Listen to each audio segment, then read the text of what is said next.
और मानव सभ्यता जब स्वतंत्रता की तरफ उन्मुख होती है तो सबसे पहले वो अपने ग्रंथों का परित्याग करती है।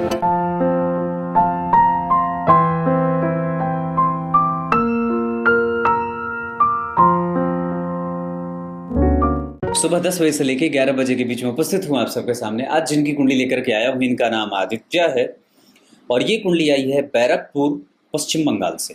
शुरू करते हैं आज का कार्यक्रम। शुरू करने से पहले जय श्री कृष्णा कार्यक्रम के कमेंट में लिखिए, डेट ऑफ बर्थ, टाइम और प्लेस जरूर लिखें, रविवार के सुबह का कार्यक्रम अवश्य देखें और पसंद का बटन जरूर दबा दें। आइए विषय पे लेके आऊँगा, पर सबसे पहले आपको बताऊँगा मनुस्मृति की बात।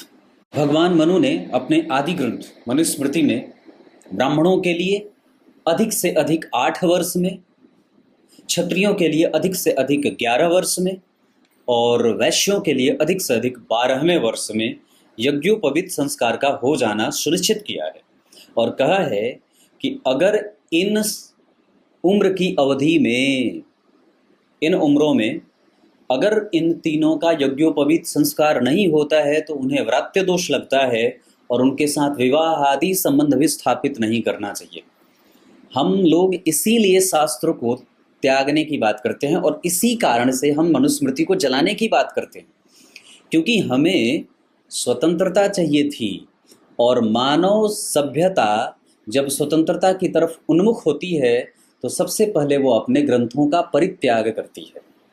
सबसे पहले वो अपने ग्रंथों का त्याग करेगी, क्योंकि मुझे इसमें बंधना नहीं है, वो ऐसा चाहेगी, क्योंकि ग्रंथ आपको सीमाओं में बांध करके अनुशासन से युक्त होकर के जीना सिखाते हैं और आजकल के मनुष्यों को ये बिल्कुल भी पसंद नहीं है। अब आइए आपको विषय पे लेके आता हूँ। अब आपको मैं इनकी कुंडली के पंचांग पे लेके आता हूँ। सबसे पहले आप लोगों को मैंने बहुत पहले भी बताया है कि पंचांग जो है वो बहुत महत्वपूर्ण होता है किसी भी कुंडली का, और वो बहुत ही नियामक होता है जातक के जीवन में। दशाओं में तो चलो ठीक है, पर वो उससे भी ज़्यादा महत्वपूर्ण होता है कि व्यक्ति के नेचर को वो फॉलो करने को कहता है। जैसे इनका जन्म उत्तरायण में हुआ, अब उत्तरायण में होने से व्यक्ति में आत्मविश्वास की मजबूती रहेगी।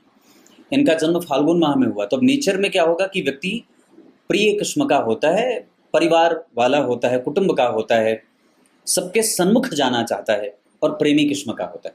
वसंत ऋतु में जन्मे हैं तो वैसे भी प्रेम की पहचान बड़ी अच्छी होती है, वसंत ऋतु का प्रभाव होता है। गुरुवार को जन्मे हैं तो गंभीर होंगे, स्थूल शरीर का होता है और उससे भी अच्छी बात है कि व्यक्ति विद्वानों में और विद्वानों के द्वारा विद्वानों की मंडली में पूजित होता है और गंभीर मानसिकता का होता है, धर्मज्ञ होता है, सम्राट होता है।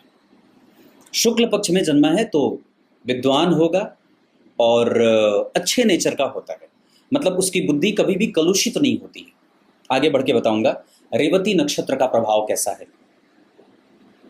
आप लोगों को मैंने बहुत सारे नक्षत्रों पे कार्यक्रम पहले भी बनाया है और कार्यक्रम के कुंडली विशेष में तो बनाता ही हूँ, तो बोल दूँ रेवती नक्षत्र के जो लोग जन्मे होते हैं वो सुंदर होते हैं, वाचाल होते हैं, चंचल होते हैं, चपल होते हैं, चालाक होते हैं, ज्ञानी होते हैं और कॉपी पेस्ट करने में माहिर होते हैं। इस नक्षत्र के अधिपति बुध होते हैं। तो आप जब रेवती नक्षत्र को समझें तो बुध के नैसर्गिक गुणों से इनका तालमेल अब हो जाता है, तो व्यक्ति अब जो होता है वो गणितज्ञ हो जाता है, कवि हो जाता है, लेखक हो जाता है, कैलकुलेटिव माइंडसेट का होता है, बहुत ही ज़्यादा इनोवेटिव होता है, रिसर्चर होता है और बड़े बूढ़ों का आशीर्वाद प्राप्त करने वाला होता है, परिवार वाला होता है, मतलब कुटुंबजनों का काफ़ी वो रखने वाला होता है। और उसमें एक बात और भी होती है कि ये ज्ञानी जनों के द्वारा पोषित होता है, मतलब जो समाज के जो उच्चिष्ट वर्ग के लोग होते हैं उनके साथ उनके संबंध बड़े ही कोमल हृदय से पालित होते हैं, आप ऐसा कह सकते हैं। रेवती नक्षत्र में जन्मे हैं तो व्यापार बहुत अच्छा होता है और ज्ञान का पक्ष अच्छा होता है, सुदृढ़ मानसिकता का होता है, पागल नहीं होता, दिवालिया नहीं होता, धनाढ्य बना रहता है, दुश्मनों को हराने वाला होता है। दुश्मनों का अर्थ यहाँ पे दुश्मन नहीं होगा, आप इसको ऐसे भी कह सकते हैं कि ये विपरीत परिस्थितियों से व्यक्ति तालमेल बैठाता है और उसमें विजित होता है। ज्ञानी, गुण संपन्न और निराशावादी प्रवृत्ति का नहीं होता है, सदैव ही आशावादी प्रवृत्ति को धारण करने वाला होता है। ये रेवती नक्षत्र का प्रभाव है। इसके साथ साथ ये धनी होगा, नैसर्गिक रूप से गुणी होता है, क्रिएटिव होता है और अपने बल पे बहुत सारी चीज़ें करने की योग्यता रखने वाला होता है। वो किसी के पास हाथ नहीं पसारने जाता है, उसको कभी किसी से कुछ भी मांगने की आवश्यकता नहीं पड़ती है। ये रेवती नक्षत्र है। आपको बताना होगा कि जब इनकी कुंडली में चंद्रमा जो रेवती नक्षत्र में बैठे हैं और लग्न बैठा है रोहिणी का 11 डिग्री का, बहुत बढ़िया शुभ योग में जन्मे हैं, गर करण ब्राह्मण वर्ण और देवगण के होंगे। इस वजह से इनका दाम्पत्य अच्छा होगा, सात्विकता, निराशा नहीं रहेगी, सात्विकता रहेगी, मोरालिटी रहती है, नैतिक पतन कभी भी व्यक्ति का नहीं होता है, सामाजिक होता है, सहिष्णु होता है, धार्मिक होता है, प्रबंध करने वाला होता है, मैनेजमेंट बहुत अच्छा तरीके से कर लेता है। पर यहाँ पे जो लग्न बना है वो 11 डिग्री का प्रबुद्ध है, इस वजह से आयु अच्छी होगी और स्वास्थ्य अच्छा होगा। रोहिणी नक्षत्र में 12 डिग्री के मंगल बैठे हैं और चंद्रमा इस कुंडली में मीन राशि के बैठे हैं, जिसके ऊपर अभी चल रही है 7.5। इस वजह से व्यक्ति को बजरंगबली की पूजा करनी चाहिए, मंदिर का दर्शन करना चाहिए। बुध के साथ चंद्रमा के बैठने के साथ गुरु से षडाष्टक में जाने के कारण, पीछे सूर्य के बैठने के कारण और आगे 3 घर मंगल के बैठने के कारण चंद्रमा साहसी होंगे। गुरु के साथ षडाष्टक में जाने के कारण जिद्दी होगा और राहु के साथ बैठने के कारण भ्रम में जाने वाला होगा, निर्णय लेने की क्षमता प्रभावित होगी। पर एकादशवें भाव में 2 शुभ ग्रहों का बैठना और पंचम भाव पे पंचमेश का देखना, पंचम के कारक का तुला राशि में व्यापारिक योग, पुत्र संतति भी व्यापार करने वाली होती है। शनि शत्रु के घर में है और यहाँ के अधिपति एकादशवें भाव में बैठे हैं, तो व्यक्ति को पूछ पूछ करके उसकी समस्त इच्छाओं की पूर्ति करवाएंगे। और साथ ही साथ जन्म कुंडली में दशम स्थान के सूर्य सुखेश होकर के बैठे हैं, ये बहुत अच्छी बात होगी। मंगल का बल ठीक होगा, लग्न में बैठे हैं सप्तमेश होकर के। इस कुंडली के लिए तो वो मार्केश होते हैं, इस वजह से व्यक्ति के जीवन में मेहनत करने का बल लगाना पड़ता है। शुक्र भाग्य भाव में बहुत अच्छी स्थिति में और शनि से दृष्ट, भाग्य भाव का अधिपति भाग्य को देखेगा तो व्यक्ति को भाग्यशाली, चिंतन की प्रक्रिया में माहिर, पूर्वजों का आशीर्वाद, पिता का उपभोग करने वाला। यहाँ सूर्य शत्रु की राशि में बैठे हैं, यहाँ से शनि का शत्रु ग्रह में जाना पिता के साथ संबंधों को प्रभावित कर सकता है बुरे तौर पे। इस वजह से अपनी सामाजिकता, अपने आत्मविश्वास, अपने पौरुषत्व और अपने अकर्मण्य होने पे, मतलब कर्मठता का भाव जागृत करना चाहिए। पिता के साथ बहुत ही मजबूत संबंधों का बल देना होगा। यहाँ मंगल केंद्र में, सूर्य केंद्र में, सूर्य और मंगल एक दूसरे से केंद्र में है, इस वजह से व्यक्ति साहसी होगा, निर्बाध रूप से ये चाहता है कि उसके काम हो, कभी भी वो एक जगह पे टिक करके बैठना नहीं चाहेगा। बहुत ज़्यादा ऊंचे कद का नहीं होता है, नटखुट होता है, मतलब बहुत ज़्यादा लंबी काया का नहीं होता, पतली कमर का होता है। क्षेत्र के ऊपरी हिस्से में, मतलब नाभि के ऊपरी हिस्से में बाल की संख्या ज़्यादा होती है। ये वृषभ लग्न की कुंडली है, स्थिर राशि है, भूमि तत्व की राशि है, लग्नेश शुभग्रह होते हैं, जाकर के जन्म कुंडली में बैठे हैं कहाँ, भाग्य भाव में, तो व्यक्ति भाग्यशाली, चिंतनशील, धर्म का काम करने वाला और दार्शनिक बुद्धि का होता है। इनकी कुंडली में शनि द्वितीय भाव में 11 डिग्री के वक्री हैं। इनका कुछ परिणाम इस जातक को गंभीर बनाएगा और गंभीर काम करके धन देने वाला, जहां मोटी रकम का आवागमन होता हो, मतलब धन का आवक मोटा हो, जैसे लाखों की डील करता हो। चतुर्थ भाव के अधिपति का चतुर्थ को देखना, मंगल की जन्म कुंडली में चतुर्थ स्थान पे दृष्टि, तो सूर्य की दृष्टि और मंगल की दृष्टि व्यक्ति को प्रशासनिक सेवाओं में ले जाने वाली भी बन सकती है। पर शनि और केतु के पापकर्त्री के कारण, लेकिन शनि वक्री हैं और इस कारण से इस पापकर्त्री का प्रभाव थोड़ा कमजोर होता है, क्योंकि शनि वक्री हैं तो इनका गमन पिछले भाव की तरफ होगा, तो चतुर्थ भाव को पापकर्त्री कम लगेगा। ये बात याद रखिएगा। केतु सदैव वक्र होते हैं तो चतुर्थ भाव को प्रभावित करेंगे और माता को बीमार बनाएंगे और जातक की मानसिकता को भी थोड़ा रुग्ण बनाएंगे। और शनि वक्री हैं तो ये पिछले भाव को, इस वजह से ये पापकर्त्री जो होगा वो थोड़ा कमजोर पापकर्त्री माना जाएगा, जिससे जातक को फायदा होगा उसके मानसिक शांति में, घर के पर्यावरण में, माता के स्वास्थ्य में और चल अचल संपत्ति बनाने में व्यक्ति को मेहनत ज़्यादा नहीं करनी होगी, बड़ा आसान सा काम होता है। पंचम भाव के अधिपति का पंचम को देखना, पंचम से पंचम शुक्र का बैठना, पंचम के कारक पंचम से केंद्र में और पंचम भाव के अधिपति पे चंद्रमा का प्रभाव जो जन्म कुंडली में तृतीयेश है। तो जन्म कुंडली में तृतीय और पंचम भाव के अधिपति का एक साथ एकादशवें में बैठना व्यक्ति को लालची बना सकता है और उसे महत्वाकांक्षी बना सकता है, पर उतनी भी ज़्यादा नहीं। उसकी समझ बहुत क्लियर होती है, वो उसका विजन क्लियर होता है, वो कंफ्यूज नहीं होता है, डेडिकेशन बहुत अच्छी होती है, पर वो निर्णय लेने में गड़बड़ी करता है। मतलब उसको कई बार थोड़े बहुत बड़े और छोटे बदलावों के साथ उसे निर्णय में कमजोरी होते देखी जा सकती है। क्लियर है। छठवें भाव की स्थिति गुरु तुला के बैठे हैं, इस वजह से स्वास्थ्य में कमर दर्द की समस्या बन सकती है, पेट से संबंधित भी समस्या बनती है।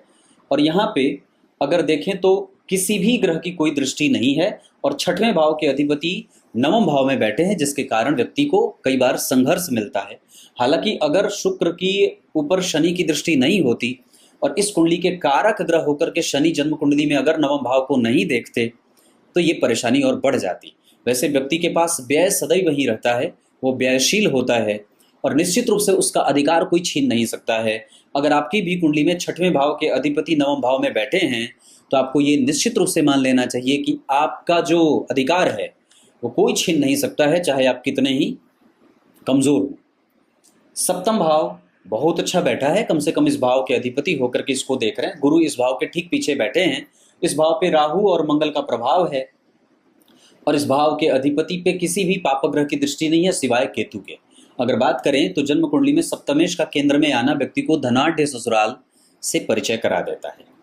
अष्टम भाव की स्थिति जन्म कुंडली में विपरीत राजयोग बनाएगी और व्यक्ति को कई बार धन बनाने में, कई बार रिसर्च करने में, उसके रिसर्च पेपर को आगे बढ़ाने में और उसका जो दिमाग होता है वो कई बार कंसंट्रेशन में गड़बड़ी पैदा करता है और वो लगातार एक मुद्दे पे काम नहीं कर पाता।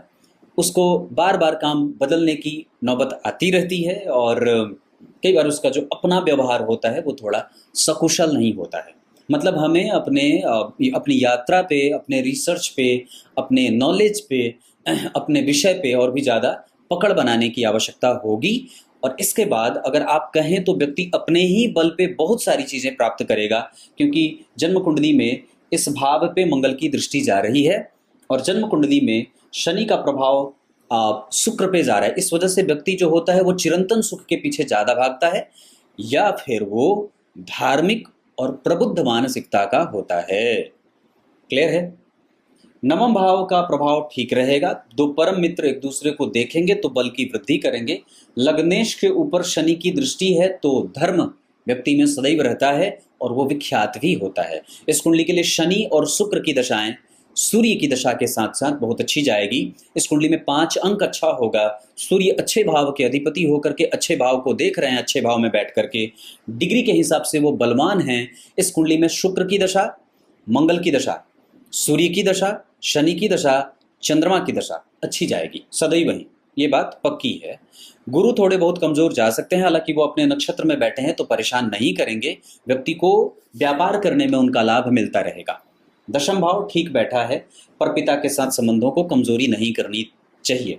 एकादशवां जन्म कुंडली में व्यक्ति के जीवन में विपरीत लोगों का आना, गलत मित्रता में जाना, घर में कलह का वातावरण और कई बार बाहर से देखने पे व्यक्ति का मन बड़ा शांत रहता है पर वो अंदर अंदर कूढ़ता रहता है, तो ऐसा नहीं होना चाहिए। 12वें भाव की स्थिति व्यक्ति को विदेश गमन, बाहरी संपर्क, बड़े लोगों से लाभ और मंगल रोहिणी नक्षत्र में बैठे हैं और चंद्रमा जन्म कुंडली में पराक्रमेश होकर के अपने भाव से 9 घर आगे बैठे हैं। इस वजह से अपने जिद पे बहुत ज़्यादा अड़ने की कोई आवश्यकता नहीं है। धर्म को तो समझते हैं, बड़े को भी समझने की आवश्यकता होगी। अब यहाँ पे आने के बाद दशम स्थान की सूर्य की स्थिति बहुत अच्छी बैठी है पर ये स्थिति थोड़ी कमजोर जा रही है क्योंकि शत्रु के घर में है। यहाँ पे लग्न के अधिपति का धन भाव में बैठना सुखेश के साथ ये बहुत अच्छी स्थिति होगी, तो व्यक्ति अपने करियर में बहुत अच्छा धन कमाएगा, इसकी गारंटी देता हूँ। बुध यहाँ वृश्चिक राशि में बैठे हैं जो 6वें भाव के अधिपति हैं। गुरु और शनि का प्रभाव व्यक्ति को सरकारी नौकरी से लाभ दे सकता है। आगे भी सूर्य का प्रभाव यहाँ पे कभी कभी मानसिक कट्टरता देखने को मिलती है। शुक्र यहाँ अपनी राशि के बैठे हैं, यहाँ शुक्र की राशि में गुरु बैठे हैं, यहाँ पे शनि उच्च के बैठे हैं। अगर ये व्यक्ति अपने पिता माता या उनके कारोबार को और भी ज़्यादा डील करे या आगे बढ़ाए तो कोई मुसीबत नहीं होगी। या अपने पैतृक संपत्ति को मेंटेन करने वाला जातक होगा, कभी भी उन्हें कमज़ोर नहीं करेगा।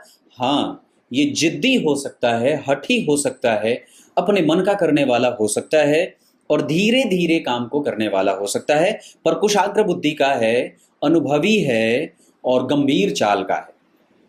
क्लियर है। नवमांसा कुंडली में लग्न के अधिपति का अपने मित्र के साथ लग्न में बैठना अच्छा होगा।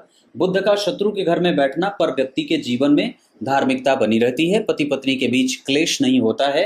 गुरु का प्रभाव जन्म कुंडली में खराब नहीं है, संबंध अच्छे होंगे। यहाँ भी शत्रु के घर में थे, यहाँ भी शत्रु के घर में हैं, और शुक्र जन्म कुंडली में एकादशवें भाव में बैठ करके द्वितीय भाव के अधिपति होकर के पंचम भाव को देख रहे हैं, तो ससुराल से और पत्नी से व्यक्ति को धन का लाभ मिलता रहता है। ये बात और बता दूं, यहाँ सूर्य 12वें हैं और यहाँ सूर्य जन्म कुंडली में कुंभ राशि के थे, यहाँ मीन के हैं, यहाँ मित्र की राशि में, यहाँ शत्रु की राशि में। इस वजह से पत्नी आत्मविश्वास से लबरेज और निश्चित रूप से थोड़ी खर्चीली और कठोर बोलने वाली हो सकती हैं, वो सत्य बोलने वाली हो सकती हैं। विवाह जब कभी भी करना हो मकर, मीन और इसके साथ साथ आपकी कुंडली में मकर राशि, मीन राशि और वृश्चिक राशि का दाम्पत्य बहुत अच्छा बीतेगा। मित्रता करनी हो तो कन्या और मकर बहुत अच्छा रहे। इस कुंडली में गुरु 24 डिग्री के बैठे हैं, अपने पेट का ख्याल रखिएगा, शत्रुता किसी से ना करिएगा, और साथ ही साथ कोर्ट केस कचहरी के मामले में ना पड़िएगा। ऋण वगैरह लेन देन में बहुत ज़्यादा ना रखिएगा, क्योंकि ऋण आपको परेशान कर सकता है। एक बात और बता दूं, तो आपकी कुंडली में जो स्थिति मैं देख रहा हूँ उसके आधार पर आप एजुकेशन के क्षेत्र में भी बहुत अच्छा ग्रोथ कर सकते हैं। निर्विवादी होने की कोशिश करिएगा। आप धार्मिक हैं और पर्यावरण से जुड़ करके आप कोई भी काम कर सकते हैं। ऐसा कोई भी काम कर सकते हैं जो सामाजिक सेवा से जुड़ा हुआ हो और जिसमें बहुत सारे लोगों का लाभ जुड़ा हो, ऐसा काम आप आसानी से कर सकते हैं। ये मैनेजमेंट के लिए बहुत कुंडली आगे जा सकती है। अब आपको मैं इनकी कुंडली में अभी 2028 तक अगर हो सके तो एक लाजवर्थ पहन लेना चाहिए। सूर्य 100% परिणाम देंगे, चंद्रमा 50, मंगल भी 100% परिणाम देंगे, बुध और गुरु 25% के साथ आपको दुर्गा जी को, गणेश जी की आराधना और साथ ही साथ अगर हो सके तो भगवान सूर्य नारायण की उपासना करनी चाहिए, अर्घ देना चाहिए। शनि, शुक्र और बुध, गुरु और शुक्र को बल देना जरूरत होगा, और शुक्र, शनि, राहु, केतु को भी बल देने की आवश्यकता होगी।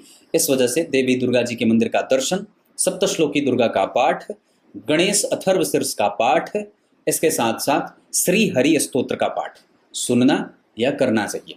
21 दुर्वा अर्पित करिए। आपके पास ऊर्जा बहुत अच्छी है, इसका लाभ कैसे उठाया जाए इस पे काम करिए। एनर्जेटिक हैं आप, इसमें कोई संकोच नहीं है। इस कुंडली में करियर का सुख है, पर करियर से धन बहुत अच्छा होगा। एक बात और बता दूं तो ये कुंडली धनवान भी होगी और पुत्रों से बहुत ज़्यादा लाभप्रद भी है। इस कुंडली में चल अचल संपत्ति का योग बहुत अच्छा होगा, भाग्य का सुख बहुत अच्छा होगा। साथ ही साथ ये कुंडली पराक्रमी है और निसंदेह ये कुंडली संतति के सुख से भी विराजमान है, और पिता से भी बहुत अच्छा बल है, माता से भी बहुत अच्छा बल है। पिता के साथ संबंध कभी कभी कमज़ोर हो सकते हैं, उनका स्वास्थ्य कमज़ोर हो सकता है, पर माता का क्षेत्र इस कुंडली में पीड़ित तो है, क्योंकि शनि केतु यहाँ भी बैठे हैं, द्वादशांशा कुंडली में भी कमजोरी दिख रही है, पर फिर भी अगर हो सके तो उनके साथ आपको ठीक रखना चाहिए। टेक्निकल एजुकेशन जो आजकल की शिक्षा पद्धति है उससे जुड़ करके आप कोई भी कारोबार कर सकते हैं। नक्षत्र आपकी कुंडली में रेवती, उत्तराषाढ़, पुष्य, हस्त, रोहिणी, भरणी और स्वाति, ये नक्षत्र अच्छे रहेंगे। दिन इस कुंडली के लिए शुक्रवार और शनिवार का बहुत अच्छा रहेगा। अंक 5 अच्छा रहेगा। दिशा दक्षिण और पूर्व की बहुत अच्छी रहेगी। ये सब नक्षत्र, राशि, ग्रह, दिन, वार ये अच्छे रहेंगे। कोई भी कारोबार करना हो तो शुक्र की दशा और शनि की दशा के साथ साथ सूर्य की दशा को ढूंढ लीजिएगा। इस कुंडली में चीज़ें अच्छी हैं, पर कुछ कमजोरी जैसे बन रही है। गुरु का यहाँ जाना, केतु का यहाँ बैठना, शनि की दृष्टि का यहाँ पे पड़ना और शनि का यहाँ जाना इस भाव के लिए तो ठीक है, पर इसके लिए ठीक नहीं है। इस वजह से पिता, कुटुंब, भाई, छोटे, इन लोगों के साथ संबंध को मजबूती देनी होगी। तब तक के लिए बहुत बहुत नमस्कार।